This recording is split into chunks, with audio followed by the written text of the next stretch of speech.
കുറഞ്ഞ പ്രായത്തിൽ തന്നെ മുട്ട് തേയ്മാനം കാണുമ്പോൾ അത് നമ്മൾ വളരെയധികം ശ്രദ്ധിക്കേണ്ടതാണ്. OPD-യിൽ മുട്ട് തേയ്മാനം കാണുന്നത് ഏറ്റവും കൂടുതലായിട്ട് കാണുന്നത് സ്ത്രീകളിലാണ്. പ്രത്യേകിച്ചും ഈ മധ്യവയസ്സ് അല്ലെങ്കിൽ 40-45 വയസ്സ് കാണുമ്പോൾ അവർക്ക് മുട്ടുവേദന തുടങ്ങും. ഈ മുട്ട് തേയ്മാനം എന്ന് വെച്ചാൽ ഏത് ആളുകൾക്കും വരാം. ഇതൊന്നും ആക്ച്വലി ഒരു വലിയ മെഡിസിൻ അല്ല, നമ്മളെ ഓൺ ബയോളജിക്സ് ആണ്. ഒരു ഇഞ്ചക്ഷൻ ചെയ്ത ഉടനെ മുട്ടുവേദന ഫുള്ളായിട്ട് മാറി, തേയ്മാനം ഫുള്ളായിട്ട് മാറി എന്നല്ല.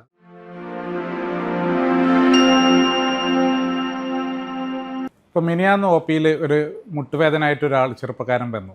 നോക്കുമ്പോൾ 36-37 വയസ്സേ ഉള്ളൂ.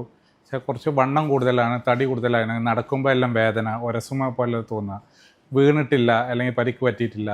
ഇപ്പോൾ എക്സ്റേ എടുത്ത് നോക്കുമ്പം എന്താ കാണുന്നത് വെച്ചാൽ മുട്ട് തേയ്മാനമാണ്. അപ്പോൾ ഇതാണ് പറയുന്നത്, മുട്ട് തേയ്മാനം അല്ലെങ്കിൽ മുട്ടുവേദന കൊണ്ട് മുട്ടിനുണ്ടാകുന്ന തേയ്മാനം കൊണ്ടുള്ള വേദന എന്ന് പറഞ്ഞാൽ പണ്ടൊക്കെ വയസ്സാകുന്നതെല്ലാം എന്നെ കണ്ടത്. പക്ഷേ ഇപ്പോൾ കാണുന്നത് പ്രായം കുറഞ്ഞവരിൽ, പ്രത്യേകിച്ച് സെഡൻഡറി ലൈഫ് സ്റ്റൈലിൽ, ഒത്തിരി വെയിറ്റ് കൂടിയവരിൽ, തീരെ എക്സസൈസ് ചെയ്യാത്തവരിൽ വരെ മുട്ട് തേയ്മാനം കാണുന്നുണ്ട്. അപ്പോൾ ഇത്രയും കുറഞ്ഞ പ്രായത്തിൽ തന്നെ മുട്ട് തേയ്മാനം കാണുമ്പോൾ അത് നമ്മൾ വളരെയധികം ശ്രദ്ധിക്കേണ്ടതാണ്. അതുകൊണ്ട് പല രീതിയിലുള്ള ആളുകൾക്ക് നമ്മൾ OPD-യിൽ മുട്ട് തേയ്മാനം കാണുന്നത് ഏറ്റവും കൂടുതലായിട്ട് കാണുന്നത് സ്ത്രീകളിലാണ്. പ്രത്യേകിച്ചും ഈ മധ്യവയസ്സ് അല്ലെങ്കിൽ 40-45 വയസ്സ് ആകുമ്പോൾ അവർക്ക് മുട്ടുവേദന തുടങ്ങും. എന്നിട്ട് മെല്ലെ മെല്ലെ അങ്ങനെ അത് കൂടും. പക്ഷേ അത് യൂഷ്വലി അവരെന്താ ചെയ്യുന്നത് വെച്ചാൽ അതിൻ്റെ ഒരു പ്രിവെൻഷൻ നടത്തുന്നില്ല എന്നാണ്. എന്തുകൊണ്ട് അത് വന്നു എന്ന് കൂടുതൽ ആലോചിക്കാതെ മുട്ട് വേദനനെ ചികിത്സ ചെയ്യുകയാണ് ചെയ്യുന്നത്. പെയിൻ കില്ലർ എടുക്കുന്നു, അങ്ങനെയുള്ള കാര്യങ്ങൾ ചെയ്യുന്നു, ഒഴിച്ച് നടത്തുന്നു, തൈലം തേക്കുന്നു. യൂഷ്വലി എന്താണ് സംഭവിക്കുന്നത്, നമ്മളെ ബോഡിയിലുള്ള ഒരു ഡീജനറേഷൻ എന്ന് വെച്ചാൽ തേയ്മാനമാണ്. നമ്മളെ മുട്ടിന് ചുറ്റുള്ള കാർട്ടിലേജിന് തേയ്മാനം വന്നിട്ട് അവിടെ നീർക്കെട്ടി, അതിൻ്റെ കൂടെ ചിലർക്ക് ഇൻഫ്ലമേഷനും വരാം. അങ്ങനെയാണ് ഈ മുട്ട് തേയ്മാനം ഉണ്ടാകുന്നത്. ഈ തേയ്മാനം കൂടിയാണ് അതിൻ്റെ സ്റ്റേജസ്, മുട്ട് തേയ്മാനത്തിൻ്റെ സ്റ്റേജസ് നമ്മൾ എക്സ്റേ സ്റ്റേജ്, KL ഗ്രേഡിംഗ് എന്നൊക്കെ പറയും. ഒരു സ്റ്റേജസ് ഇങ്ങനെ 1, 2, 3, 4 അങ്ങനെ ആയിട്ട് കൂടുക. 4ാമത്തെ സ്റ്റേജ് എന്ന് പറഞ്ഞാൽ 2 മുട്ടുകളും 2 എല്ലുകളും തമ്മിൽ കൂട്ടിയിടിക്കുന്ന സ്റ്റേജാണ് പറയുന്നത്. ആ സ്റ്റേജ് ആകുമ്പോൾ നമുക്ക് മുട്ട് മാറ്റി വെക്കണം. പക്ഷെ അതുവരെയുള്ള സ്റ്റേജസ്, നമുക്ക് 4 വരെയുള്ള സ്റ്റേജസ് നമുക്ക് ഒത്തിരി പ്രിവെൻറ്റ് ചെയ്യാൻ ശ്രദ്ധിക്കാനും പറ്റും. അതിൻ്റെ മെയിനായിട്ടുള്ള കാര്യങ്ങൾ ശ്രദ്ധിക്കേണ്ടത്, മുട്ട് എന്ന് പറയുന്നത് നമ്മൾ ഏറ്റവും കൂടുതൽ ലോഡ് വരുന്നൊരു ജോയിൻ്റാണ്. 2 കാലിൻ്റെ അടി, 2 എല്ലിൻ്റെ അടിയുള്ള ജോയിൻ്റ്. നമ്മൾ നടക്കുമ്പോഴും നിൽക്കുമ്പോഴും ചാടുമ്പോഴൊക്കെ ഏറ്റവും കൂടുതൽ ലോഡ് വരുന്നതാണ്. അവിടെ അതിനുള്ളൊരു കാർട്ടിലേജ് കവറിങ് ഉണ്ട്. അതിനുള്ള തേയ്മാനം വരുമ്പോൾ അല്ലെങ്കിൽ അവിടെയുള്ള ഇൻഫ്ലമേഷൻ, ഇപ്പോൾ പുതിയ സ്റ്റഡി പറയുന്നത് ഓസ്റ്റിയോആർത്രൈറ്റിസ് അല്ലെങ്കിൽ മുട്ട് തേയ്മാനം എന്ന് പറയുന്നത് അതൊരു വെറും ഒരു എല്ലിൻ്റെ അസുഖം അല്ല, ഒരു മെറ്റബോളിക് അസുഖം പോലെയാണ്. പല കാര്യങ്ങളുണ്ട്. നമ്മൾ സെഡൻഡറി ലൈഫ് സ്റ്റൈൽ, നമ്മൾ കഴിക്കുന്ന ഭക്ഷണം, നമ്മുടെ ഹോർമോണൽ കാര്യങ്ങൾ, ഇങ്ങനെ പല കാര്യങ്ങൾ ഇൻവോൾവ് മെറ്റബോളിക് ഡിസീസാന്ന് വരെ പറയുന്നുണ്ട്. അപ്പോൾ അതാണ് പറയുന്നത്, ഈ മുട്ട് തേയ്മാനം എന്ന് വെച്ചാൽ ഏത് ആളുകൾക്കും വരാം. അത് വന്നാൽ അത് എത്രയും പെട്ടെന്ന് ചികിത്സിച്ചില്ലെങ്കിൽ ഉടനെ തന്നെ അത് കൂടി അതിൻ്റെ സ്റ്റേജ് അല്ലെങ്കിൽ ഗ്രേഡിങ് മാറിയിട്ട് അതിനെ മുട്ട് മാറ്റിവെക്കൽ മോഡലുള്ള സർജറിയിലേക്ക് കടക്കേണ്ട ആവശ്യം കാണാറുണ്ട്. ഇത് നമുക്ക് എങ്ങനെയൊക്കെ പ്രിവെൻറ്റ് ചെയ്യാമെന്ന് പറയാം. നമുക്കൊരു മുട്ടുവേദന വന്നാൽ 2-3 കാര്യങ്ങളാണ് ശ്രദ്ധിക്കേണ്ടത്. എത്ര ദിവസമായിട്ടുള്ള വേദന, നമ്മൾ പരിക്ക് പറ്റും, ഇപ്പോൾ എന്തെങ്കിലും ഓടുക, ചാടുക, അല്ലെങ്കിൽ എന്തെങ്കിലും ആക്സിഡൻ്റ് ആവുക, അങ്ങനെയൊക്കെ വന്നിട്ടുള്ള മുട്ടുവേദനയൊക്കെ ആണെങ്കിൽ നമ്മൾ അത് ഉടനെ തന്നെ ചെക്ക് ചെയ്യണം. കാരണം അത് എക്സ്റേ അല്ലെങ്കിൽ MRI സ്കാനെല്ലാം എടുത്തിട്ട് എന്തെങ്കിലും ലിഗമെൻ്റ് ഇഞ്ചുറി ഉണ്ടോ ഇത് നോക്കണോ, അല്ലെങ്കിൽ പെട്ടെന്നുള്ള മുട്ടുവേദന, നല്ല സ്വെല്ലിങ്, നല്ല മുട്ടിന് ചുറ്റും നല്ല നീര് വെക്കുക, ഇങ്ങനെയൊക്കെ ആണെങ്കിൽ അതിൻ്റെ അർത്ഥം എന്താ വെച്ചാൽ അതിൻ്റെ കാര്യമായിട്ടുള്ള ഒരു ടെൻഡൻ അല്ലെങ്കിൽ ലിഗമെൻ്റ് ഇഞ്ചുറി ഉണ്ടായിരിക്കണം, അല്ലെങ്കിൽ എന്തെങ്കിലും ഹെമറ്റോമ പോലെയുള്ള കാര്യങ്ങൾ. അങ്ങനെയൊക്കെയാണെങ്കിൽ ഉടനെ തന്നെ ഓർത്തോപെഡിക് സർജൻസിനെ കണ്ട് അത് ട്രീറ്റ് ചെയ്യണം. എന്താ പഴക്കം ചെന്ന്, അതായത് മുട്ടുവേദന ഇങ്ങനെ മെല്ലെ മെല്ലെ കൂടി വരിക, അത് 1-2 മാസമായിട്ട് ഇങ്ങനെ കൂടി വരിക, 3-ലേറെ മാസത്തിന് ശേഷമായിട്ട് കുറയുന്നില്ല, അങ്ങനെ മെല്ലെ മെല്ലെ കൂടി വരുന്നതിനാണ് ക്രോണിക് നീ പെയിൻ അല്ലെങ്കിൽ ഓസ്റ്റിയോആർത്രൈറ്റിസ് ഇൻഡ്യൂസ്ഡ് നീ പെയിൻ എന്നൊക്കെ പറയുന്നത്. ഇതൊരു ഡീഗ്രഡേഷൻ അല്ലെങ്കിൽ ഡീജനറേഷൻ പ്രോസസ്സാണ്. അവിടെയുള്ള തേയ്മാനം ഇങ്ങനെ കൂടി നമ്മുടെ കാർട്ടിലേജ് ഇങ്ങനെ തേയ്മാനം പൊടിഞ്ഞ് വരുന്ന അവിടെ നീര് കെട്ടുന്നുണ്ടാകുന്ന അവസ്ഥയാണ്. ഇതിന് സാധാരണ രീതിയിൽ നമ്മൾ ട്രീറ്റ്മെൻറ്റ് എടുത്തില്ല. എന്താ പ്രശ്നം വെച്ചാൽ ട്രീറ്റ്മെൻറ്റ് മാത്രം പറയാമല്ല, sedentary life style modification, nutrition, നല്ല ഫുഡ് കഴിക്കുക, നല്ല എക്സസൈസ് ചെയ്യുക, സ്ട്രെങ്തനിങ് ചെയ്യുക, എക്സസൈസ് ചെയ്യുക, ഇങ്ങനത്തെ കാര്യങ്ങളൊക്കെ ചെയ്യണം. അതോടുകൂടി തന്നെ നമുക്ക് ചെയ്യാൻ പറ്റുന്ന ചികിത്സാ രീതിയാണ് റീജനറേറ്റീവ് മെഡിസിൻ എന്ന് പറയുന്നത്. പുതിയ റീജനറേറ്റ്, അതായത് ഉള്ള സാധനത്തിനെ ഒന്നുകൂടെ റീജനറേറ്റ് ചെയ്യുക. നമുക്കിപ്പോൾ ഒരു സാധനം ഡാമേജ് ആയാൽ നമുക്ക് എന്ത് പറ്റും, അത് ഉടനെ തന്നെ ഫുള്ളായിട്ട് മാറ്റി വെക്കണമെന്നില്ല, അതിന് സപ്പോർട്ട് കൊടുക്കാം. നമുക്ക് അവിടെയുള്ള അവിടെയുള്ള ടിഷ്യൂ കാർട്ടിലേജൊക്കെ റീജനറേഷൻ, അവിടെ നീർക്കെട്ട് കുറക്കാനുള്ള കാര്യങ്ങളൊക്കെ അതിനു വേണ്ടി ഉപയോഗിക്കുന്ന വേർഡാണ് റീജനറേറ്റീവ് മെഡിസിൻ അല്ലെങ്കിൽ പെയിൻ ബയോളജിക്സ് എന്നൊക്കെ പറയും. ഇതെന്താ സംഭവം, നമ്മളെ ബോഡിയിൽ നമുക്കൊരു ഇഞ്ചുറി അല്ലെങ്കിൽ ടിഷ്യൂ ഡാമേജ് എന്തെങ്കിലും ഉണ്ടായാൽ നമുക്ക് എന്താ സംഭവിക്കുക, നമുക്കൊരു മുറിവ് പറ്റിയാൽ അവിടെ കുറച്ച് ദിവസം കഴിഞ്ഞാൽ നമ്മളത് ഓയിൻമെൻറ്റ് അപ്ലൈ ചെയ്ത് ഡ്രസ്സ് അപ്ലൈ ചെയ്തില്ലെങ്കിലും ഒക്കെ ഓട്ടോമാറ്റിക്കായിട്ട് ഉണങ്ങും. കാരണം നമ്മളെ ബോഡി, നമ്മളെ ബ്രെയിന് സിഗ്നൽ കൊടുക്കുന്നുണ്ട്, ഇവിടെ ഡാമേജ് ഉണ്ട്, അവിടെ എന്തായാലും റിപ്പയർ ചെയ്യണമെന്ന് പറഞ്ഞിട്ട്. ആ സിഗ്നലിംഗ് പോലെ തന്നെ മുട്ടിൻ്റെ ഉള്ളിൽ ഡാമേജ് കൊടുക്കുമ്പോൾ സിഗ്നലിംഗ് കപ്പാസിറ്റി കുറവാണ്, അവിടെ അത്രയും ബ്ലഡ് സപ്ലൈ ഒന്നുമില്ല. അതുകൊണ്ട് തന്നെ അവിടെ ഒരു ബ്ലഡ് പ്രൊഡക്റ്റ് നമ്മളുടെ PRP, പ്ലേറ്റ്ലെറ്റ് റിച്ച് പ്ലാസ്മ, നമ്മൾ കൊടുക്കുന്ന പ്ലേറ്റ്ലെറ്റ് അല്ല, റിച്ച് പ്ലാസ്മയാണ് കൊടുക്കുന്നത്. അതിൻ്റെ ഉള്ളിൽ കുറേ സംഭവങ്ങളുണ്ട്. എന്തൊക്കെ? Growth factors, transforming growth factors എന്ന് വെച്ചാൽ അവിടെ ഉള്ള ടിഷ്യൂ, അവിടെ ഉള്ള കാർട്ടിലേജ് ഡാമേജ് ആയിട്ട് നിൽക്കുന്ന കാർട്ടിലേജ് ടെൻഡൻസിനെയൊക്കെ റിപ്പയർ ചെയ്യാനുള്ള, അതായത് ട്രാൻസ്ഫോം ചെയ്യാനുള്ള ഗ്രോത്ത് ഫാക്ടേഴ്സ് എന്ന അത് കൂടാനുള്ള, ഗ്രോത്ത് എന്ന് പറഞ്ഞാൽ വളർച്ച, വളരാനുള്ള ഫാക്ടേഴ്സ്.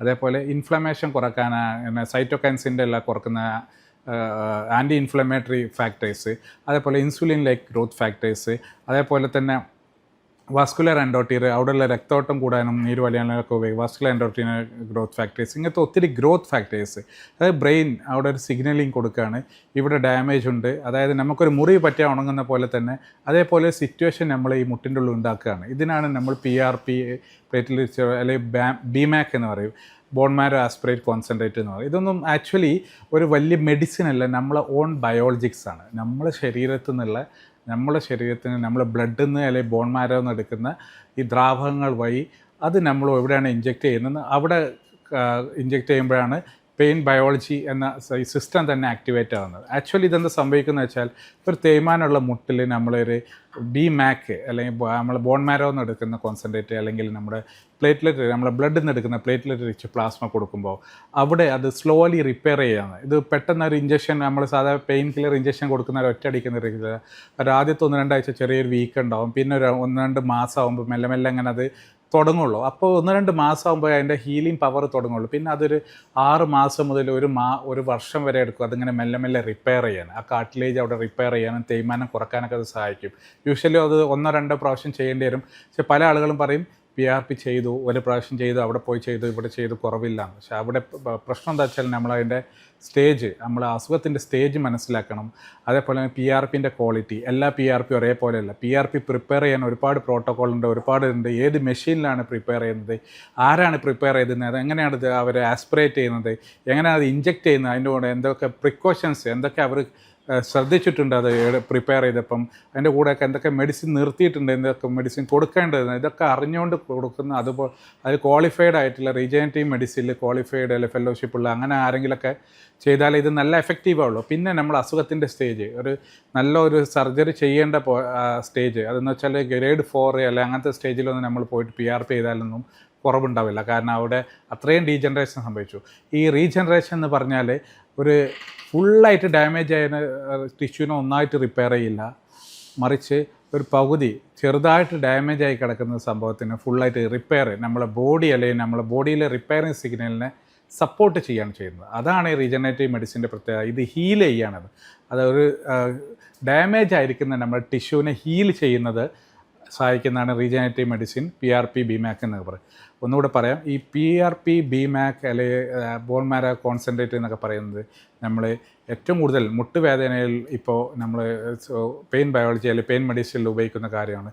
ഇതൊന്നും ഒരു ഇഞ്ചക്ഷൻ ചെയ്ത ഉടനെ മുട്ടുവേദന ഫുള്ളായിട്ട് മാറി, തേയ്മാനം ഫുള്ളായിട്ട് മാറി എന്നല്ല, അത് സ്ലോ ആയിട്ട് പ്രോസസ്സാണ്. അവിടെ ഇങ്ങനെ മെല്ലെ മെല്ലെ അത് ഹീലിംഗ് ആയിട്ട് മെല്ലെ മെല്ലെ ഡാമേജ്. കാരണം നമ്മൾ കൊടുക്കുന്ന പുറത്തുനിന്ന് നമ്മൾ ഫാർമസിയിൽ നിന്ന് വാങ്ങിയിട്ടുള്ള മരുന്നോ ഇഞ്ചക്ഷൻസോ മെഡിസിനോ അല്ല, അതിനൊന്നും അത്ര എഫക്റ്റീവ് അല്ല. നേരെ മറിച്ച് നമ്മുടെ ബോഡിയിൽ നമ്മുടെ ബ്ലഡിൽ നിന്ന് അല്ലെങ്കിൽ നമ്മുടെ ബോൺ മാരോ നിന്ന് എടുത്ത് നിൽക്കുന്ന കോൺസെൻട്രേറ്റ് അവിടെ കൊടുക്കുമ്പോൾ അത് നമ്മളെ ബോഡിയിൽ റിപ്പയറിങ് സിഗ്നലിങ്, അതായത് നമ്മളെ ബോഡി, നമ്മുടെ ബ്രെയിൻ പറയാണ് അവിടെ ഇങ്ങോട്ട് റിക്രൂട്ടർ, അവിടെ ഡാമേജ് ഉണ്ട്, എല്ലാവരും ഇങ്ങോട്ട് വരും, നമുക്ക് അവിടെ റിപ്പയർ ചെയ്യുന്ന, അങ്ങനെ സിഗ്നലിങ് ഫാക്ടേഴ്സിനൊക്കെ ആക്ടിവേറ്റ് ആക്കിയിട്ട് ചെയ്യുന്ന സംഭവമാണ് ഈ റീജനറേറ്റീവ് മെഡിസിൻ എന്ന് പറയില്ലേ, PRP എന്നൊക്കെ പറയും. ഇത് നമ്മൾ പല ഏരിയയിൽ ഉപയോഗിക്കാം. മുട്ടിന് തേയ്മാനത്തിന് ഉപയോഗിക്കാം. യൂഷ്വലി നമ്മൾ സ്റ്റേജ് 1, 2, 3 സ്റ്റേജിലാണ് ഉപയോഗിക്കുന്നത്. കാരണം സ്റ്റേജ് 4 അത്രയും വല്ലാതെ എഫക്റ്റീവ് ആയിക്കോണമെന്നില്ല. സ്റ്റേജ് 4 എത്തുമ്പോൾ നിങ്ങൾ സർജൻസിനെ കണ്ടിട്ട് നല്ല പെയിൻ ഉണ്ടെങ്കിൽ അല്ലെങ്കിൽ ഏജ് കുറവാണെങ്കിൽ മുട്ട് മാറ്റി വെക്കാൻ നോക്കണം. അല്ല നല്ല ഏജ് കൂടുതലാണ്, മുട്ട് മാറ്റി വെക്കാൻ പറ്റാത്ത സാഹചര്യം, അങ്ങനെയൊക്കെ നമുക്ക് റേഡിയോ ഫ്രീക്വൻസി അബ്ലേഷൻ അങ്ങനെ ഒത്തിരി കാര്യങ്ങൾ നമ്മൾ പെയിൻ മെഡിസിനിൽ ചെയ്യാം. ജെനിക്കുലർ നെർവ് ബ്ലോക്കൊക്കെ ചെയ്താൽ വേദന കുറയും. അപ്പോൾ ഈ മുട്ട് തേയ്മാനത്തിൻ്റെ ഈ സ്റ്റേജസ് ഞാൻ വീണ്ടും വീണ്ടും പറയാൻ കാരണം, എല്ലാ പേഷ്യൻസിനും PRP കൊടുത്താൽ ഡിലേ ആവാൻ കാരണം മിക്ക ആളുകളും വെയിറ്റ് ചെയ്യണം. അതായത് മുട്ടുവേദന തുടങ്ങി, അപ്പോൾ ഇവരോട് നമ്മൾ പറയും എക്സ്റേ എടുത്ത് നോക്കിയാൽ അത് സ്റ്റേജ് 1 or 2 എന്ന് പറയും. വേറൊരു കാര്യം കൂടെ റൂൾ ഔട്ട് ചെയ്യണം. അവർക്കൊരു അതിൻ്റെ ഉള്ളിലുള്ള വാഷറുണ്ട്, മെനിസ്കസ് ഉണ്ട്. മെനിസ്കസിന് അത്രയും ടിയർ ഇല്ല. ചിലവർക്ക് പരിക്ക് പറ്റിയിട്ടുണ്ട്, എന്തെങ്കിലും വീണിട്ടുണ്ടാവും, അല്ലെങ്കിൽ സ്റ്റെപ്പ് എന്തെങ്കിലും ട്വിസ്റ്റ് ആയിട്ടുണ്ടാവും, അല്ലെങ്കിൽ ലിഗമെൻറ്റ് ഇഞ്ചുറി ഉണ്ടാവും. ഇതൊക്കെ നമ്മൾ ക്ലിനിക്കലി അല്ലെങ്കിൽ ഇമേജ് വൈസ് നമ്മൾ റൂൾ ഔട്ട് ചെയ്യണം. ചില ആളുകൾക്ക് ആൾറെഡി നല്ല മെനിസ്കസ് ടിയർ ഉണ്ടാവും, അതിൻ്റെ കൂടെ തന്നെ അല്ലെങ്കിൽ മെനിസ്കസ് മൈഗ്രേഷൻ അതെല്ലാം പൊട്ടി ഉള്ളിലോട്ട് തൂങ്ങിയെടുക്കുക. അങ്ങനെയൊക്കെ തന്നെ എന്തായാലും സർജൻസിനെ കാണിച്ചിട്ട് നമ്മളത് ആർത്രോസ്കോപ്പിക്കൽ എന്തെങ്കിലും റിപ്പയർ ചെയ്യണം. ഓർത്തോപെഡിക് സർജൻസ് അത് വളരെ നല്ല രീതിയിൽ ചെയ്യുന്നതാണ്.